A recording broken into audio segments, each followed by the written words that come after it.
આજે આપણે બનાવશું પાલકની ભાખરી। પાલકની ભાખરી બનાવવા માટે મેં ઝીણી સમારેલી પાલક લીધી છે। તીખાશ જરાક કરવા માટે મેં મરચાંની કટકી લીધી છે।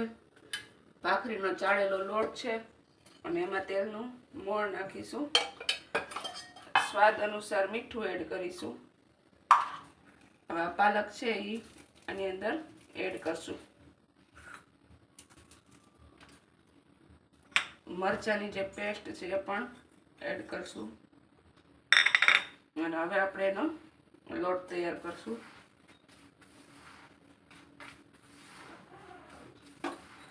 જરૂરિયાત મુજબ પાણી ઉમેરતા જઈએ।